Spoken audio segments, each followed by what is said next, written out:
Good morning बच्चों। आज हम बात करते हैं फैब्रिक स्ट्रक्चर्स कि कपड़े की संरचना किस तरह से की जाती है। कि कपड़ा जो होता है कि करघा कपड़े की संरचना के अनुसार सेट है। यह बुनाई संरचना का एक सरलतम रूप है। ट्विस्ट बुनाई सादे बुनाई के समान होती है। तो इसमें ताने के जो यार्न कपड़े की सतह में एक विकिरण रिब बनानी और नियमित पूर्व निर्धारित के अंतराल पर छोड़ा और ट्विल बुनाई कपड़े रेशम या जो नायलॉन की तरह फिलामेंट यार्न द्वारा निर्मित है। इसीलिए कहा जाता है कि सादे बुनाई। ये तो हमारे फैब्रिक इसी कपड़े की संरचना की डेफिनेशन होगी, इसकी परिभाषा होगी। अब हम बात करते हैं वोवन फैब्रिक की बुने हुए जो कपड़े होते हैं। अब बुने हुए कपड़े कौन कौन से होते हैं, किस किस के काम आते हैं और ये कपड़े किस तरह से बनते हैं। कि वस्त्र जो होते हैं ना, कि वस्त्र के निर्माण के लिए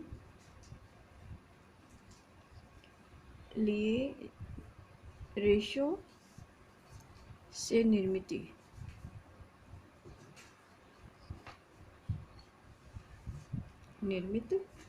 धागों का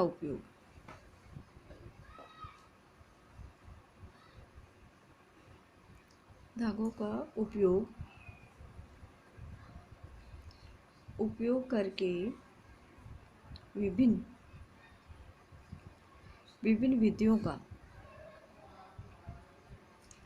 विधियों से वस्त्र बुने जाते हैं।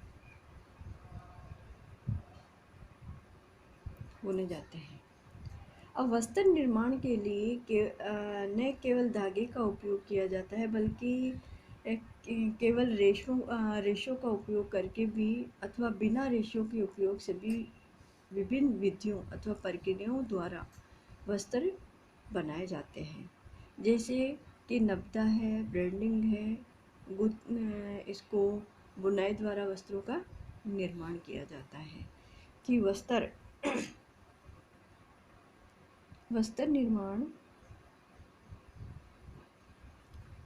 निर्माण के लिए न केवल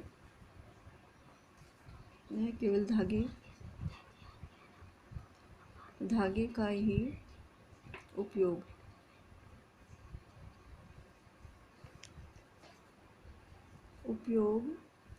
किया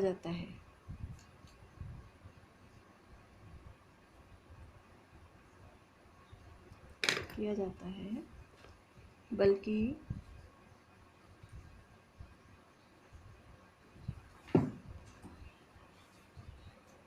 केवल रेशों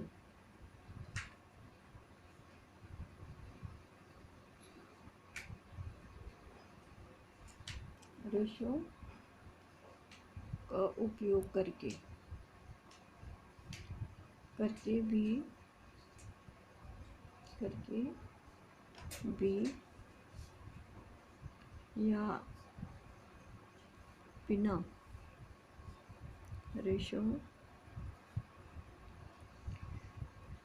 या बिना रेशों के उपयोग से भी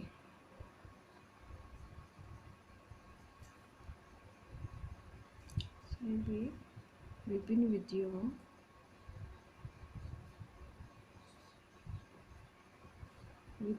या प्रक्रियाओं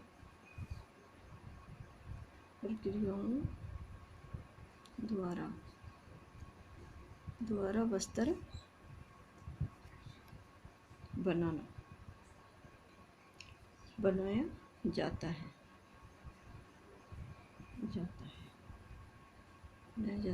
जैसे कि नब्ता, ब्रेडिंग,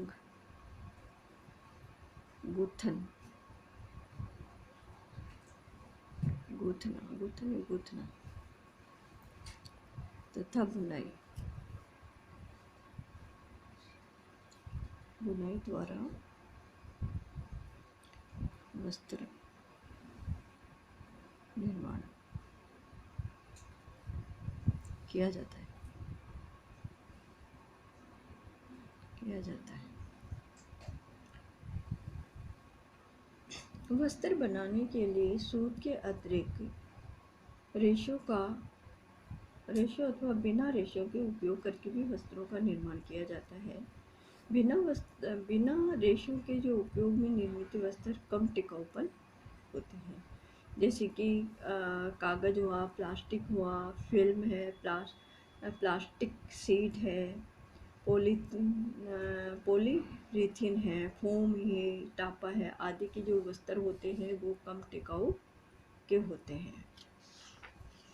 और जो रेशों का उपयोग करके जो वस्त्रों का बुनाई जाती है, जैसे कि हम पहले बात की है नब्दा है।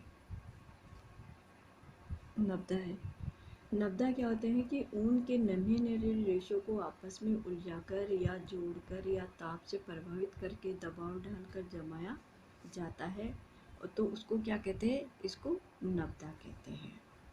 और सुई के द्वारा जो वस्त्र बनाए जाते हैं कि सुई के द्वारा पंच करके जालीनुमा वस्त्र बनाए जाते हैं।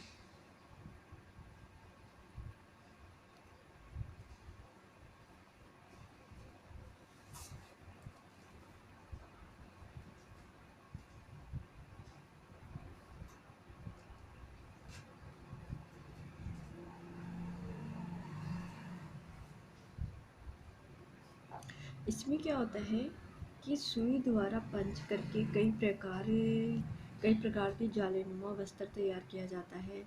और जो ये विधि होती है इसमें क्या होता है, सभी रेशों को एक परत के, कहने का मतलब कि परत दर परत रखी जाती है, उनको बिछा दिया जाता है और इनमें क्या होता है, एक पदार्थ लगाया जाता है। फिर सुई की सहायता से, जो उनकी सुई होती है, सुई की सतह से पूरी तरह से की मोटे मोटे छेद किया जाता है। ये सुई दो दिशाओं में हुक होती है। सुई के अंदर की जो सतह होती है, तह होती है, उसे चुभाई जाती है तथा ऊपरी सतह के जो रेशे होते हैं नीचे चले जाते हैं तथा सुई की वापसी खींचते समय नीचे के रेशे ऊपर की ओर चले जाते हैं। इस विधि में लगभग सभी रेशों के वस्त्र तैयार किए जाते हैं, जैसे कि किए जाते हैं। और वस्त्र थोड़ा कठिन होता है कि इसको बुनना, जो इसके जो रेशे होते हैं इनको बहुत कठिन होता है क्योंकि इसमें घर्षण अधिक होता है। दूसरा है कि जो बॉन्डेड युक्त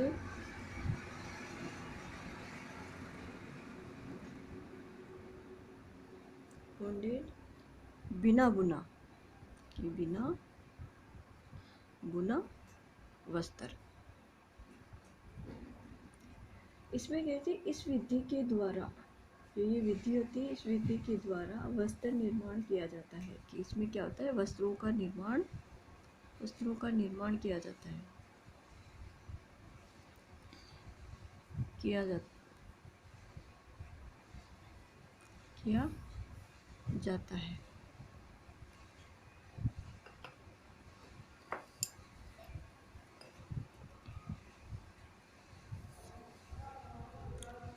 किया जाता है। और इस विधि में वस्त्र निर्माण का कार्य जो होता है, रेशों को चपटा करके चादर के रूप में बिछाया जाता है। इसमें रेशों को आपस में चिपकाया जाता है और वो भी पदार्थ की सहायता से चिपकाकर उन्हें जोड़ दिया जाता है। और ताप शून्य रेशों के लिए उपयुक्त नमी ताप में दबाव डालकर वस्त्रों का निर्माण किया जाता है। जो दबाव द्वारा रेशे आपस में चिपका कर सटाए जाते हैं कि एक दूसरे से बिल्कुल चिपक जाते हैं। वस्त्र की गुणात्मक रेशों के बिछाने की कला और रेशों के प्रकार और चिपकाने वाले पदार्थों की मात्रा व गुणात्मक पदार्थों पर निर्भर करती है। यांत्रिक ब्रांडेड जो वस्त्र होते हैं कि यांत्रिक